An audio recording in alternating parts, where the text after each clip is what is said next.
I am Mike Tarsi. I'm the president of the Hopkinton Lions Club. I'd like to thank all of you for coming here tonight. This speech contest is something that the Lions Club has, throughout the state of Massachusetts, has done for a number of years right now. We've tried to promote it heavily here in Hopkinton. We've always had good turnouts, and we're glad to see everybody here.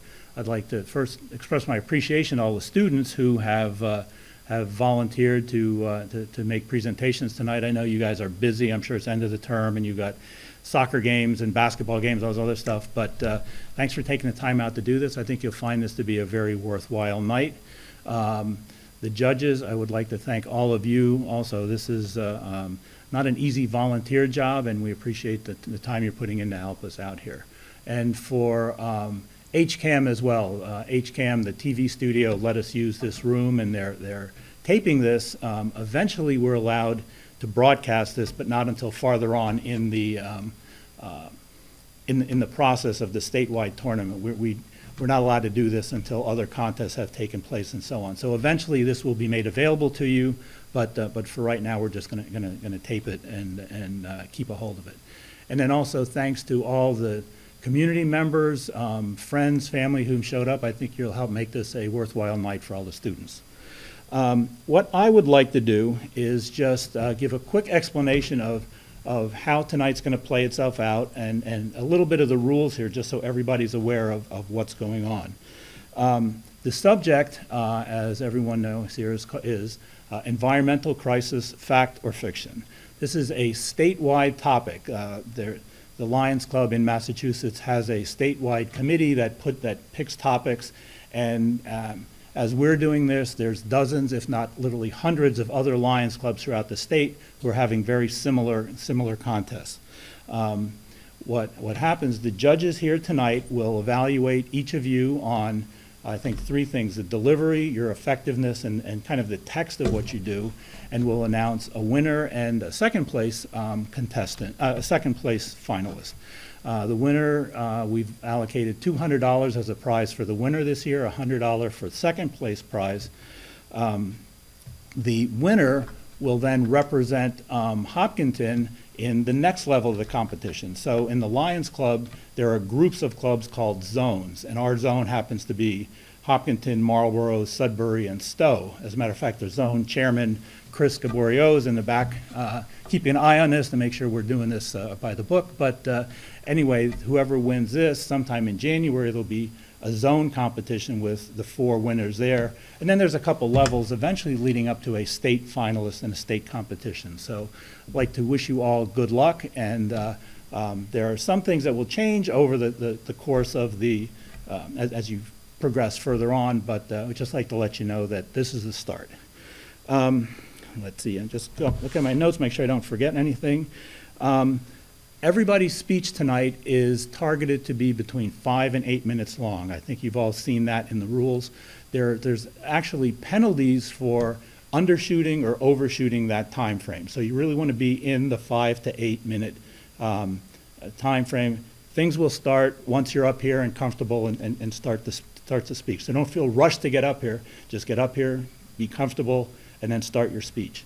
At the 7-minute mark, just to give you a warning, Mr. Cronin here is our timekeeper. His job is just to make sure we understand how long each one of you talks. At the 7-minute mark, he'll kind of wave his hand, just catch your attention, so that you know if you're still talking, you've got 1 minute left at that point. Okay? So far, and this will last for the next hour, everybody here, all the students, all the judges are anonymous. And this is part of the rules. The idea is, you don't want to know that such and such judge is a cat lover, so you can make some comment about how she likes cats or something. And likewise, the judges really don't need to know who you are by name. And this becomes more important when we get to like the zone level, so that nobody knows who's the Hopkinton contestant, who's the Marlborough contestant, and so on. So you will, for tonight, for the first part of the night, you'll just be referred to as student 1, student 2, student 3, in the order that you make your presentation. We'll go through a little random drawing in a little bit to decide what order you're going to present in, and then at that point, we'll just, when it's time to talk, what will happen is I will say, okay, student 1 can come up, get set, give your presentation. When you're done, sit down. We'll give the judges a couple minutes just to tally their scores. Then we'll bring student 2 up, and we'll go through that for all, well, it looks like 6 of you. Looks like student 7 didn't make it tonight. So we'll get all 6 of you through that. At that point, when the judges have all their numbers and feel everything's good, they'll give it to the counters, who will take that and the information from the timer and go off in the back room and kind of figure out who the winner is. That'll take a couple minutes. So at that point, all this anonymity is gone. We'll bring the students back up. You can one at a time say who you are, what you like to do at school, what your plans are, and so on. And we'll give the judges a chance to do that as well. So, so there will be a little period at the end after the speeches, before we know who the winner is, where we'll just kind of get to know each other. I'll get the results, I'll make the announcement, we'll take a couple pictures, we'll have some cookies, and that'll be the night. So hopefully this will be a rewarding night for all of you. Any quick questions? Hopefully I've covered everything. And if we're okay, my next thing is we need to figure out the order of speech. Bill? Oh yeah, one thing, yeah, please everybody make sure they silence their cell phones. Good point. Okay. So here's what I would like to do at this point. I'll come around to the students. I've got 6 playing cards here, okay? Ace through 6. I'll shuffle them, we'll let you randomly pick them, and that'll be the order. Ace is first, and so on down the line. Okay, so at this point, I think we're ready to go. Students, everybody take a deep breath, and I'm sure, I know you've put a lot of hard work into this. I'm looking forward to hearing how this night goes. So to get started, let's have student number 1. Oh, and I did mention that, complete anonymity here, so the students are not allowed to introduce themselves or talk about, by name, anything. They can talk about their activities, but no names until we're done with the speeches. So student 1, the podium's yours. Hello, everyone. Thank you for this opportunity to talk about a very important and timely crisis, the environmental crisis. According to the United Nations, it is the biggest threat facing our world today, and our poorest countries are paying the heaviest price. I will start by defining the environmental crisis and its causes, then look at the evidence to see if it's real and what we can do to address it. First, what is the environmental crisis? It is not just about rising temperatures, extreme weather patterns, and natural disasters. It's also about the consequences, such as food and water insecurity, and other threats to humans and animals, like economic disruptions, conflicts, and terrorism. It's about the future of our planet. So what caused this? As our population rapidly increases, we use more and more natural resources that emit greenhouse gases that trap heat. We have almost 1 billion cars, and we burn fossil fuels that release carbon dioxide. Plants can remove carbon dioxide, but we've cut down 80% of our forests to produce food and build homes, roads, and cities. We caused this with our focus on short-term profits and our comfort. Now, let us address the question, is the environmental crisis real?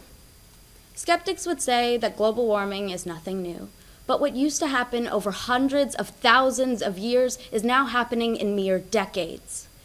The Earth has not seen this much greenhouse gas since the woolly mammoth roamed the planet 4.5 million years ago. 17 of the 18 warmest years occurred since 2001. Our ice sheets and Arctic glaciers are melting. According to NASA, Antarctica is losing 151 billion tons of ice per year, which is equivalent to the weight of Mount Everest. Global warming will raise temperatures by 3.6 degrees Celsius by the year 2100 and cause a devastating rise in sea level. Almost 40% of our population live near a coast. 2/3 of our highly populated cities are at risk. We have seen more hurricanes, severe storms, more rain in some areas, more snow in other areas, more heat waves, and cold-related deaths. Our coasts are eroding more, our wildfires are getting worse, our deserts are growing, and infectious diseases like dengue fever and malaria are spreading more. As we engage in overfishing, deforestation, pollution, and the use of plastics and pesticides that leak into our ocean, we are destroying the habitats of our plants and animals. According to the International Union for Conservation of Nature, 1/3 of our vital ecosystems are at risk. 1/4 of our mammal species and 11% of our bird species face extinction. Our oceans are acidifying, and more than half of our coral reefs are in danger. The facts are quite daunting, and the science is irrefutable. There is no more denying there's an environmental crisis. According to the United Nations and World Bank, the environmental crisis will cause an increase in competition for resources such as land, food, and water, violate basic human rights, worsen socioeconomic tensions, cause mass migrations, cause political unrest and violence, and threaten international peace. As Ban Ki-moon pointed out, climate change is the defining crisis of our time.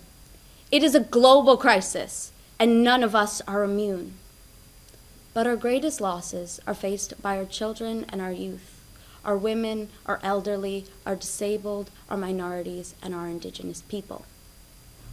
According to the leading medical journal, Lancet, heat wave-related elderly deaths have increased by 54% over the past 20 years. According to the World Food Program, over 75 million children are starving. As Hubert Humphrey once said, "The true moral test is how we treat our children, our elderly, our sick, our poor, and our handicapped." We have the moral obligation to look out for those vulnerable. We have the moral obligation to not let this environmental crisis become a crisis of conscience. So what can we do? Is there a solution, or are we doomed? The environmental crisis is threatening the future of our planet, and it's happening more quickly than we feared. As UN Secretary General Antonio Guterres pointed out, the climate emergency is a race we are losing, but it is a race we can win. It is not too late, but no more business as usual. It is time for bold, collective action. It is time for change in how we live, grow food, use land, transport goods, and power our economy. It is time for us to use renewable energy like wind and solar energy. It is time for us to invest in new technology to reduce our carbon footprint. We need to support our vital ecosystems, biodiversity, access to fresh water, and food security. We need to support nature-based solutions like improving agricultural practices, land restoration, conservation, and green food supply chains. We are the last generation that can do something about this crisis. We are the last generation that can restore harmony between us and our planet. We are the last generation that can save our homes, our animals, our plants, and our future. But there needs to be a sense of urgency, unity, and persistence. We need to come together to diminish suffering and uphold justice. We need all of us, our governments, our businesses, our civil societies, and our academia to work together to create a green future. Thank you for listening.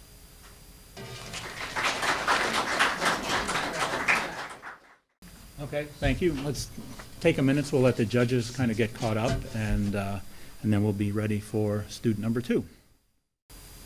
Good evening, everyone. Today, I'm here to speak about a term that has been gaining popularity in recent times. Most of us have been grocery shopping before, right? Have you ever come across the term GMO? You may have more commonly seen the words non-GMO. But what does this term really mean? Is it good or is it bad? Genetically modified organisms, or GMO, is often touted as an environmental crisis. But why? Let me try to explain why it is not.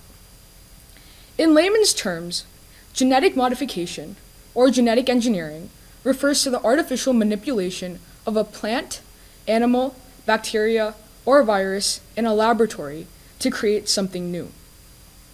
It is very likely that most of us have consumed genetically modified ingredients for breakfast or lunch today. Think cornstarch, canola oil, granulated sugar. Not sure? Then think about potato chips or fries that you may have had for lunch today, or vegetables and fruits that you dislike but still eat because mom says it's healthy.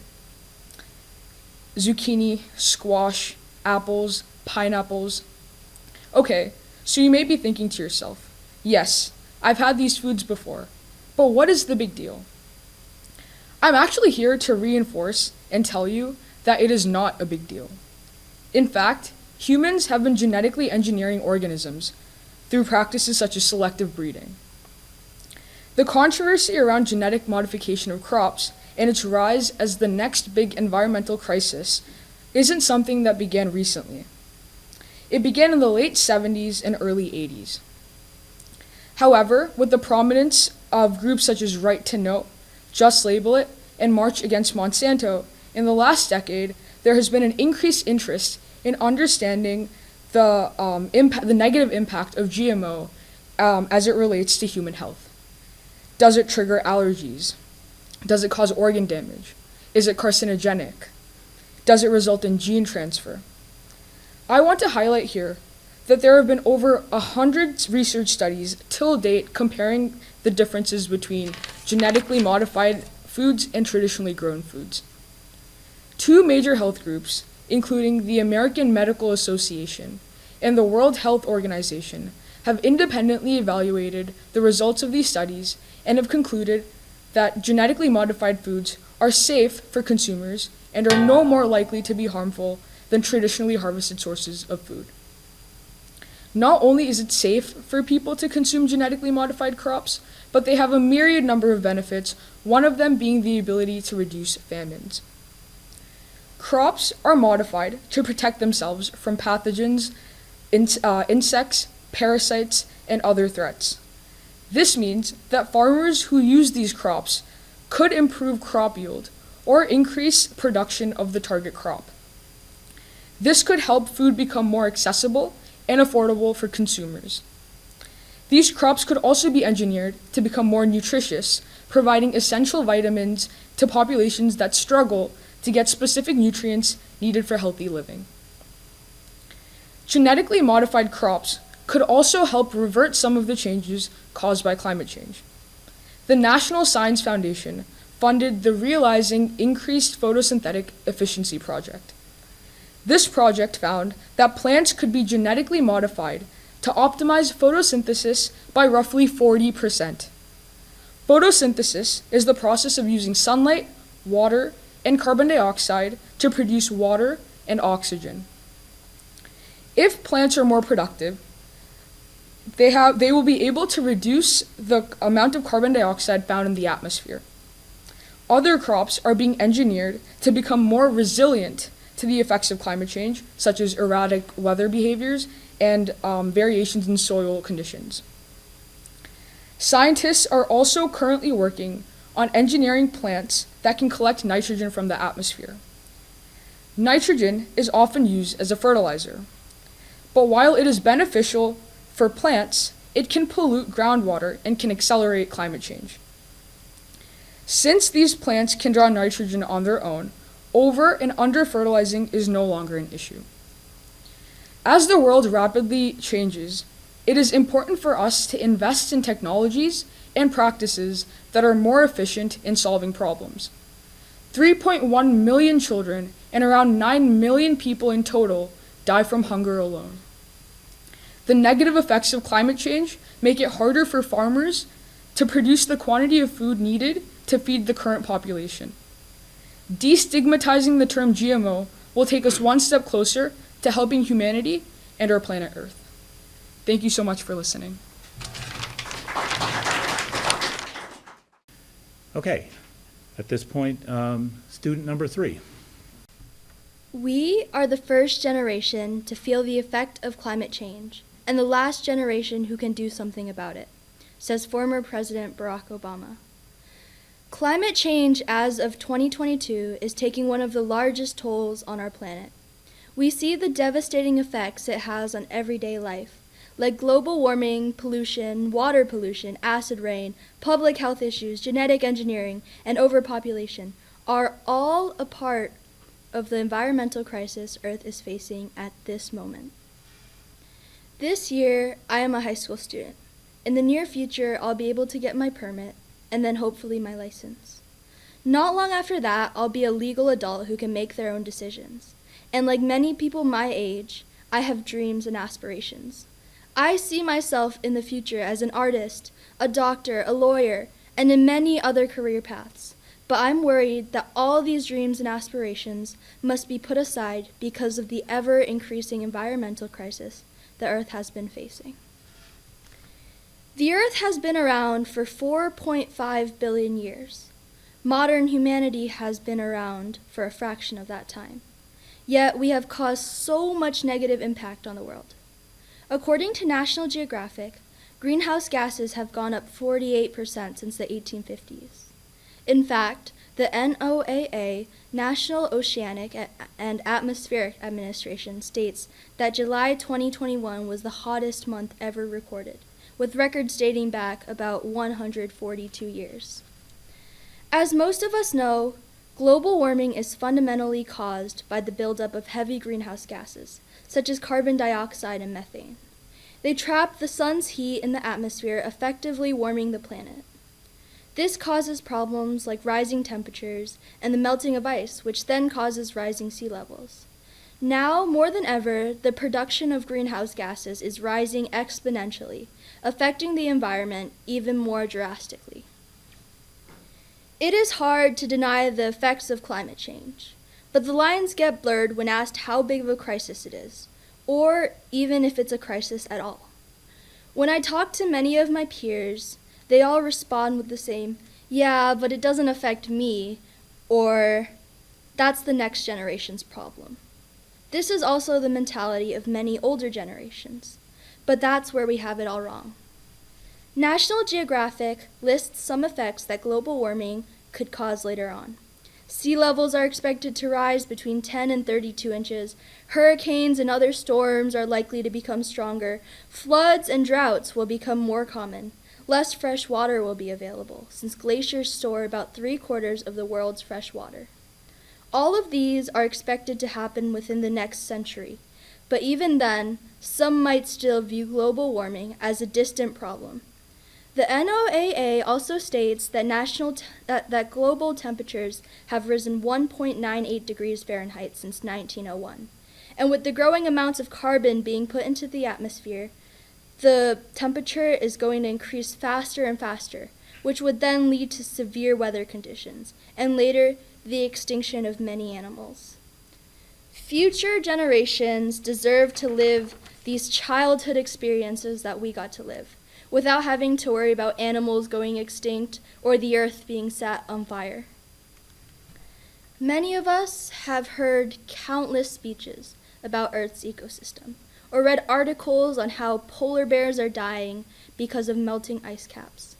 Then, most likely, you went home and maybe put in a little effort to help with the problem, or at least you wanted to. And I'm sure many of you haven't stuck to those practices.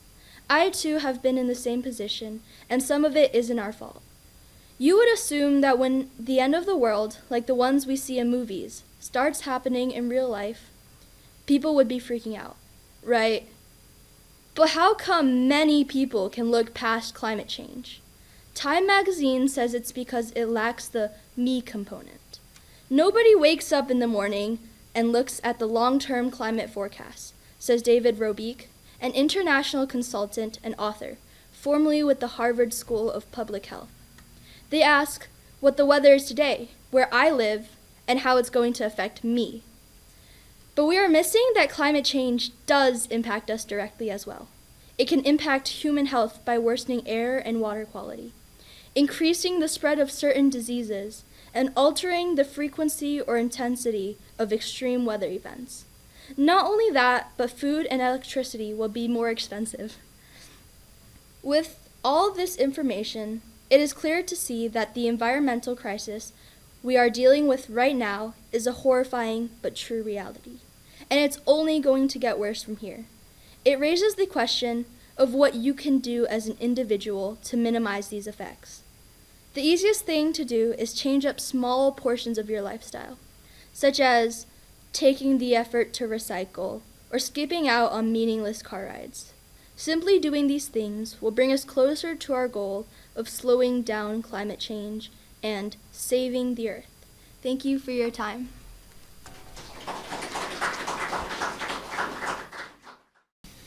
Okay, it's the halfway mark, so now let's start with student number 4. Greta Thunberg once said, "You must unite behind science, you must take action, you must do the impossible, because giving up is never an option." We never want to be the people in life who cause problems. In fact, I believe it is part of human nature to avoid taking the blame when we do in fact cause a problem. In fact, I'm certainly guilty of it, and so is most likely every person in this room.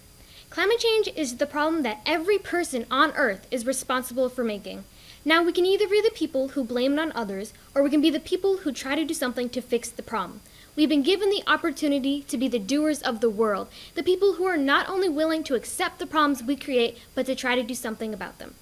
But the million-dollar question is, what can we really do to fix the problems we create? How can we truly change the world we live in for the better? The great thing about this world is that despite the fact we are actively destroying the planet, we have the internet, where the ever-reliable sources IQdoodle.com and WisdomTimes.com can tell us how to fix our problems. And that's exactly how I plan on showing every person in this room what you can do to slow down climate change. Step 1, take responsibility. Did you know that climate change could be irreversible by 2030, or that over 1/2 of the world's coral reefs have died? What about that 2/3 of the extreme weather events from the last 20 years were caused by people? Or that the average wildlife population has decreased 60% in the last 40 years? Whether you realize it or not, every person on this earth is actively participating in the furthering of climate change. For instance, driving a car releases 4.6 metric tons of carbon dioxide every single year. The powering of a house releases 4 tons of carbon dioxide, and the American food system releases 17.3 billion tons of carbon dioxide every single year. Americans are responsible for 20% of the world's carbon dioxide in the atmosphere, which does not seem like a lot, but the United States occupies less than 2% of the Earth's surface area. Climate change is not just a problem we face today, but a problem we are passing down generation to generation. A large majority of people in this room will live to see the detrimental effects of climate change. Scientists believe that by 2040, temperatures will have risen 1.7 degrees Celsius. If we reach 2 degrees Celsius, 37% of the Earth's population would face extreme heat waves at least once every 5 years. There would be flooding and increased runoff of rainwater in the northern hemisphere. All of these things will greatly affect the quality of life of our future generations. Just think of the life you are passing down to your children, grandchildren, nieces, and nephews, who will all feel the effects of the mistakes we continue to make every single day. To accept responsibility for this problem is to be open to everything you can do to fix it. Step 2, think rationally. From the information I just shared, we clearly cannot make a big difference in just one day, nor 1 week, nor 1 month. The problem won't go away by doing the bare minimum. I'm sorry, but putting your water bottle in the recycling bin is not going to reverse climate change. But it's the combination of everyone doing small things to change the world that is going to fix this problem. For example, the amount of pollution released from every school bus in America in just one day is the equivalent to 22 coal plants releasing carbon dioxide. Therefore, if every student in America chose to walk or bike to school for just one day, that would be 1,284,976,000 pounds of carbon dioxide we would not be releasing into our atmosphere. So just remember that sometimes it is not about making the big, massive, flashy changes, but by taking into account the little things you can do to make this problem just a little bit smaller. Step 3, learn from the past. Our knowledge of climate change began in 1896. A Swedish scientist by the name of Svante Arrhenius was not only quite the smarty, but was the first to predict that changes in our atmosphere's carbon dioxide levels could substantially affect the surface temperature of Earth. Then, 42 years later, in 1938, a man by the name of Guy Callender was the first person to finally put two and two together and realize that increases in the Earth's carbon dioxide was linked to global warming. I mean, who knew, guys? Then in 1988, the warmest summer was recorded. And that same summer, a NASA scientist by the name of James Hansen talked to Congress saying that he was 99% sure that climate change was upon us. And yet, it was almost another 30 years till someone decided to do something worthwhile. In 2015, President Obama entered the United States into the Paris Climate Agreement, which stated that participating countries would put in place plans that would cut greenhouse gas emissions, and they would share their progress over a certain period of time. The hopes were that it would prevent the temperature from rising drastically. In 2016, however, the United States withdrew from the agreement under an executive order from President Trump. However, though, in 2020, Joe Biden issued another executive order reinstating the United States into the agreement. In December of 2020, Congress passed a bill including the first major energy policy since 2007. The bill includes research, development, and deployment for clean energy technologies. Although we as Americans have not been very successful in making a difference, other countries have. The United Kingdom has established the Climate Change Act in 2008, which requires the government to set legally binding carbon budgets or caps on the amount of greenhouse gases emitted over a period of 5 years. This has proved beneficial to the UK, so why not us? China has also taken efforts to reduce their carbon emissions, which include heavily investing in the electric vehicle deployment, development, and production, and setting in place a plan that prepares infrastructure, health, social systems, as well as natural ecosystems for climate change's effects. To solve problems, we need not only think of what we have done, but to look at those who have been successful and learn from them. Step 4. Anger will not help. I believe it's part of human nature to blame other people for the problems we are all responsible for. It's another one of humanity's biggest faults. But it's that exact fault that is not helpful towards solving these problems. Getting angry at those who lack in helping the climate cause isn't going to change much. My mom was always telling me to only worry about myself. And of course, I don't always respond in the best manner, but that's exactly my point. It is people like me who are always worried about what other people are doing that it takes away from what they are personally trying to accomplish. Anger isn't the way to fix this problem, simple as that. Instead, be the person who teaches those who are less knowledgeable instead of those who abandon those in need of help the most. Albert Einstein once said, "To dwell on things that depress or anger us does not help overcoming them. One must knock them down alone." Instead of worrying about others, worry only about yourself. There's nothing good you can accomplish by worrying about what others are doing. Think about yourself and show the rest of them what you can do. Using these steps, we can determine that to fix climate change, we need to first accept that we have a big problem on our hands and that we need to do something about it. Then understand that we can't make a big change in a short period of time. To fix climate change, we need to move on from our past attempts that were unsuccessful and make changes that are going to make a difference. We can make changes like the United Kingdom's Climate Change Act or try to make things more resilient to climate change like China. So to answer your question, climate change, fact or fiction, climate change is certainly happening. It gets worse every day that we choose to pretend that the world isn't dying beneath our feet and above our heads. If we come together and all do our individual part, we can make change happen. So don't be a part of the problem, look up at our world and dare to change it. Obama once said, "We're the first generation to feel the impact of climate change. We're the last generation that can do something about it. We only get one home. We only get one planet. There is no planet B." So the question I pose to every person in this room and to everyone in the world is, what part will you take in the fight to save our planet? Thank you. Okay, we're now ready for student number 5. The environmental crisis we face today is not fiction, but fact. Once said by Teddy Roosevelt, to waste, to destroy our natural resources, to skin and exhaust the land instead of using it so as to increase its usefulness will result in undermining in the days of our children the very prosperity which we ought by right to hand down to them, amplified and developed. Now, when I read this, I was curious about what he meant by this quote. The entire section can be shortened by just using the sentence fragment of will result in undermining in the days of our children the very prosperity which we ought by right to hand down to them. Mr. Roosevelt worried that if we obstruct our environment cycle and hurt its ability to foster, we will be harming our children and betraying them of an American dream that we fought and built for. Teddy Roosevelt stated this back in the 19th century. However, this idea is still significantly relevant today in our society. According to NASA's website on climate change, while Earth's climate change has changed throughout its history, the current warming is happening at a rate not seen in the past 10,000 years. According to the Intergovernmental Panel on Climate Change, or the IPCC, since systemic science assessments began in the 1970s, the influence of human activity on the warming of the climate system has evolved from theory to established fact. Scientific information taken from natural resources such as ice cores, rocks, and tree rings, and even from modern equipment such as satellites and weather instruments, all shows the signs of a changing climate. From global temperature rise to melting ice sheets, the evidence of a warming planet abounds. I'd like to point out one specific piece of evidence that really affected me.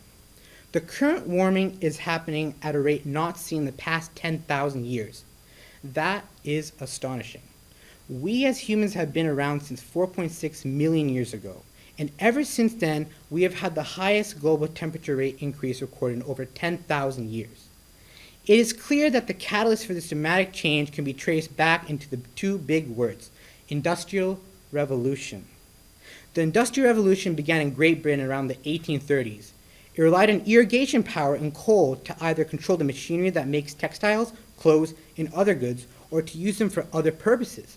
Great Britain's economy was booming, so there was no logical reason to stop. Goods and housing became less expensive. Food became more affordable. With economic prosperity experienced then, it was easy to overlook the negative environmental impacts. Look at the energy used in a typical British textile factory in the 1800s. Usually either coal and sometimes water was a source of energy powering the vast machinery used to produce each good, resulting in the burning of the use of that source.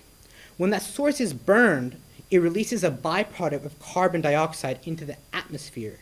It gets trapped in the ozone layer, resulting in a system of no escape of heat or pressure into space. The resulting consequences are harsh and long-term. Loss of biodiversity, loss of habitats, extinction of species, and etc. The Industrial Revolution was the kickstart for the progression of global warming or climate change. Those who believe climate change, environmental crisis, or global warming are a hoax are deeply misled. A straightforward way to prove my point on this fact is by looking at other countries besides the United States who rely on an agrarian society. For example, in 2019, a drought was estimated to cost Kenya more than $708 million because people could not access or afford to have clean drinking water. The temperatures were so high that most of the water was naturally gone due to evaporation. Similarly, according to 2018 USAID report, 89% of Bangladeshis, approximately 140 million, live in high or very high climate exposure areas, with 75% of Bangladesh technically underwater. It is estimated to lose another 11% of its landmass in 2050 due to rising sea levels. This could cause 1 out of every 7 people in Bangladesh to lose their homes. Most of these impoverished countries already face political and economic instability. They have to now cope with the problems of new food and water insecurity. But coming back to us, the United States, many people here are even affected by the climate crisis we have today. Here, especially in the Northeast, the big problem is acid rain. Acid rain is precipitation around a pH of 4, which is very acidic. This helps catalyze the decay of many tree and flower species, promoting biodiversity loss and destruction of many habitats around the Northeast. Acid rain can be very catastrophic. The main cause of acid rain is excess carbon emissions into the atmosphere, especially the troposphere where our weather occurs. The dissolution of carbon dioxide makes the concentration of hydrogen ions greater than normal, and results in acidic rain.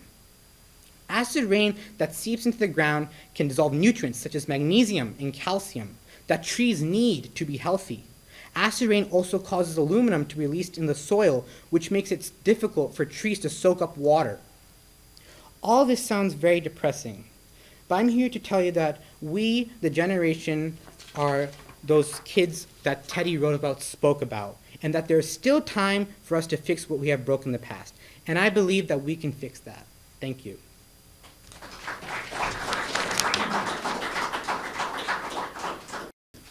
Okay, this time, student number 6. I want you to say climate change and see how most people react. I often find that the phrase climate change instigates many people to quietly glaze over and switch off. Neglect. Climate change is not a simple string of words. And if it is, I suggest we should talk about what it really is. In other words, climate change is a world underwater, a mortgaged future, the earth coming down with a deteriorating permanent fever, killer weather. Man-made climate change is a fact, a matter of public record, a reality. Some say that climate change is natural, and our world's quote-unquote environmental crisis ought to be a myth.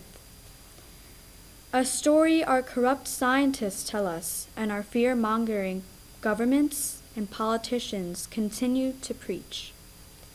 A widespread lie, considering that the Earth experienced climate change prior to the Industrial Revolution, right? The natural causes of climate variation from the sun's output, volcanic activity, and emissions from rotting vegetation. The answer to that is, none of these factors can account for the warming we see today. The warming we see in Pakistan, climate change driving deadly floods in the country, floods that killed over 1,500 Pakistani citizens and displaced over 30 million. Floods that have consumed a third of the country underwater. Provinces in Pakistan reported to have received 8 times more rain than usual, according to the Pakistan Meteorological Department. This means that 75% more water is now falling during weeks of when the monsoon rains are the heaviest. Studies offer insight on South Asia's climate patterns, that while it is clear that the intense rain that we observe in Pakistan today will continue, climate models also suggest that the overall reliability of monsoon rains will be lost, which would cause cycles of drought and flooding in Pakistan and its neighboring countries in South Asia. Moreover, this concept of climate whiplash is not only a study, as it has been proved in Chennai, India's water crisis of 2019. The climate whiplash we observed in South Asia led to Chennai's water crisis. The warming we see in public records stating that the concentrations of carbon dioxide in our atmosphere have increased nearly 30% since the Industrial Revolution itself, dating back to the 1830s. Although our world was granted the seed drill, the steam engine, the automobile, and so on, I can't help but ask you, at what cost? When we look at Great Britain, we learn that their environmental agency responded to a whopping 330% increase in drought-related incidents. The kind of circumstances where we struggle to rescue fish from low river flows and oxygen, where wildlife deteriorates in our world. Here's another inconvenient truth. Not only is global warming occurring, it is also occurring rapidly, and it is speeding up.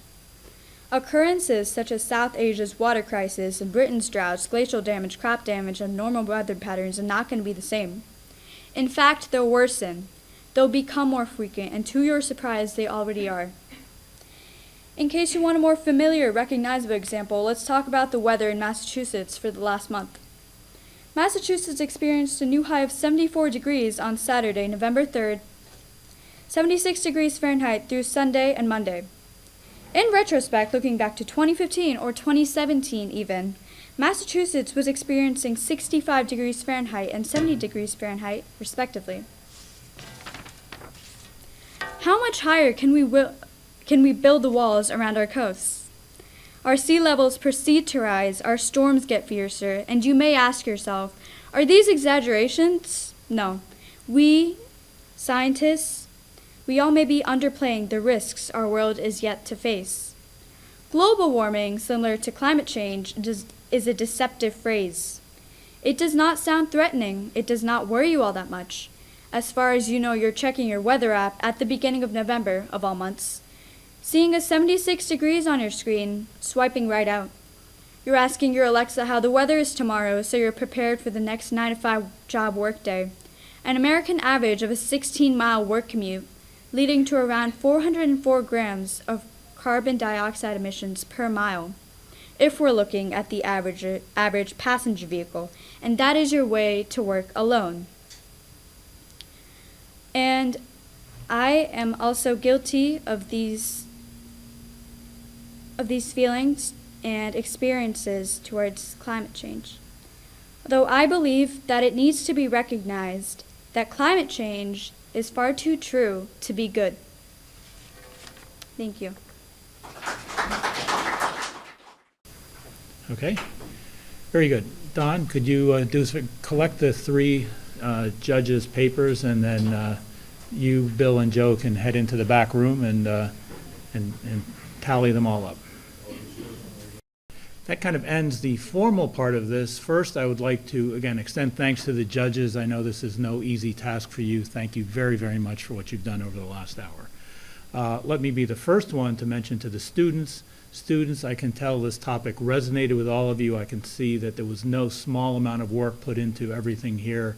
I feel very, very good about everything that I heard here. I think you all deserve a round of applause from the crowd for the effort you put into this.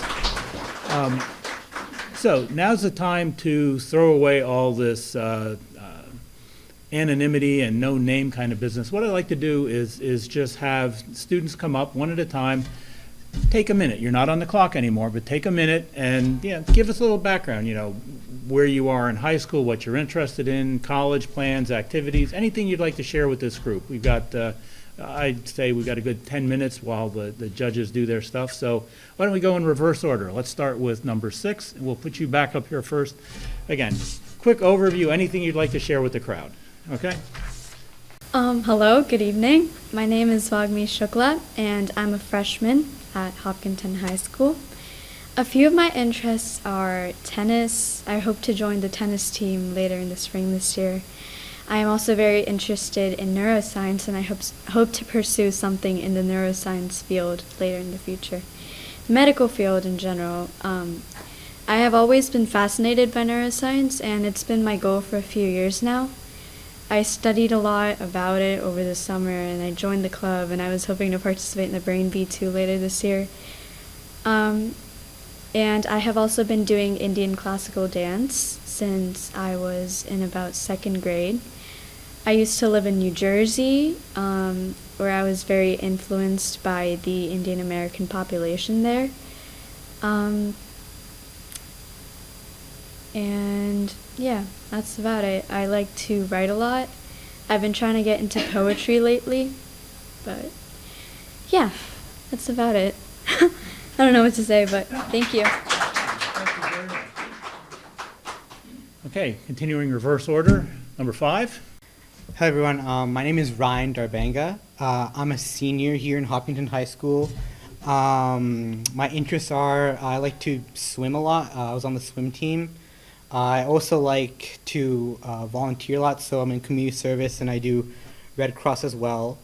I love computers, so I'm either debating on whether I want to go into computer science or a medical field because I like both of them a lot. Might as well go into data science because you kind of need both of it. For college, I've applied to many of my colleges now and I'm just waiting for the decisions. It's a lot of anxiety, but I'm in my back of my head, I know I'm going to make it through and it's going to be fine. So, and yeah, that's about it. So, anything much else? Number 4. Hi, I'm Annabelle Castoreno. I'm a freshman at the high school. I'm in the HOSA Club, or the Health Occupation Student Association, so I also want to pursue the medical field. I'm also in the Model UN, so I'm between medicine or international law. Don't know yet. And I'm just a freshman, but I've thought about college, Ivy Leagues hopefully. Well, I doubt it, but we'll see. Any of those kind of high up colleges, I guess. What else? I hope to try out for softball in the spring. Yeah, I think that's it. Anything else? Where are we? Number 3. Hi, my name is Mei Chen, and I am also a freshman in high school. My hobbies right now include like tennis. I like to play saxophone, oboe, and piano because I'm really into music, but I don't know which one I like more. And I don't really think too far into the future. I'm more of a live it day by day or like month by month type of person. So I guess that's pretty good, but also bad sometimes. And I guess I have goals to join the tennis team. I really want to like put myself out there more during high school because I think that's important. And yeah, that's about it. Thank you. Countdown, number 2. Hi everyone. I just lost my voice, but I'm a senior at. My name is Ankitha Rajesh, and I'm a senior at Hopkinton High School. Some of my hobbies include I play competitive badminton, and I'm very much into Formula One racing. My favorite driver is Daniel Ricciardo, and my favorite team is McLaren. And so for college, I plan to major in computer science because I feel like it's a very broad option, and I can get a job in a lot of fields if I do it. I'm also taking AP CSA this year, which I find is an interesting class. Wow, my voice sounds really bad right now. What else? I also do Indian classical dance, and like Ryan mentioned, I have also applied to some schools, and I'm waiting to get my decisions back. That's it. Thank you. First speaker? Hi, I'm Eva Bennett. I'm a junior at Hopkinton High School. I am interested in the medical field and more specifically in psychiatry. What else? I was the past secretary for the Hopkinton Youth Commission and am the current chair of the Hopkinton Youth Commission. I'm also very passionate about diversity and inclusion, and I co-chair the club at my school. I also founded the annual We Wear Red Day in support of women at our school in 9th grade, and it's been a continuing thing. I also founded the Current Events Club, and I'm also very passionate about science and solving problems with science, and I have participated in 2 science fairs at school and gone to the international level for both of them, one of which I did with my sister, which was super fun. But anyway, yeah, so that's a little bit about me. Again, all the students, thank you very, very much for all the effort that you put in for tonight. I thought it was a very successful night. I was very impressed by the amount of work that all the students put into this. And not only just the work putting into it, but be able to put together an opinion, to think for yourself, and then stand up in front of a crowd like this and defend yourself and make that point, I think is something that will be very valuable for you going forward. So I'm glad you're able to take advantage of this tonight, and I certainly hope this helps you going forward. Good evening. My name is Chris Gaborio. I'm the zone chair for Zone 8, which includes Hopkinton, Sudbury, Stowe, and Marlborough. My job is a liaison between the district, which is essentially Greater Boston area, and the individual clubs of each of this zone. I want to congratulate the students on a job well done, and the added pressure of having a camera right here too. It's immense, and it's great that these students, especially the freshmen, can stand up here and give a fantastic speech. I've heard many speeches over the years throughout the district and the state competitions, and every year they just seem to get better and better and better. And I'm so glad that I'm a Lion and I don't have to judge this competition, because I envy these judges. It's not an easy task. It's not at all. But congratulations, students. To the seniors, good luck next year in college. To the freshmen and juniors, there's always next year too. There'll be a new topic, and you can always try again. There's no limit. We've had students who have done it all 4 years of their high school career throughout the district. And then, so basically what's going to happen now is there's going to be a winner and a runner-up, and the next competition will happen sometime in January with other students from within the zone and also the region, which is another set of 5 clubs. From there, the winner will move on to the district, which is at the Lions Midwinter Convention, which is going to be in Dedham, February, I believe it's the 10th through the 12th, that weekend. And then after the district competition is complete, that winner will move on to the state competition to represent our district, which again is Greater Boston, and up to 4 other students from throughout the state of Massachusetts. And then the winner will be awarded at our annual state convention, which is going to be in sometime in the end of April or beginning of May. So that's about the rough timeline. After this competition, I will reach out to the winner and coordinate what the next level is and make sure that you can make it to that competition. And, once I have the time and the location arranged, I'll definitely let you know. So I'll be in touch with whoever the winner is. Once again, students, congratulations. And to whoever is going to move on, good luck and practice, practice, practice. Thank you. So at this point, let's start. So the first runner-up, this is the second place for tonight, was speaker number 1, Eva. Congratulations.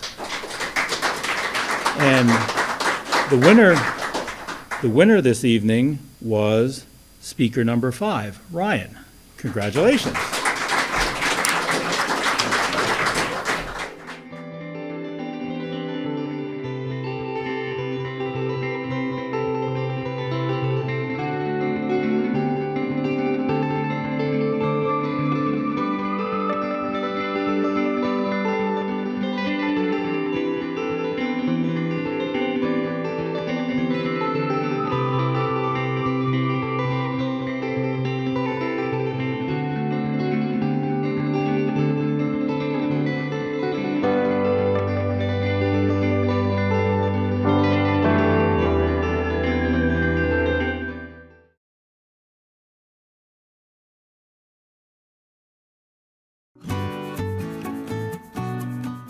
At the Hopkinton Public Schools, safety is our first priority.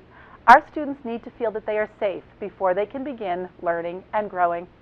As part of our commitment to safety and security, people who need to conduct business at our schools should go to the main entrance, press the buzzer, and explain the purpose of your visit. Wait to be admitted and do not hold the door for those behind you. Other than the main entrance, all other entrances are locked for security.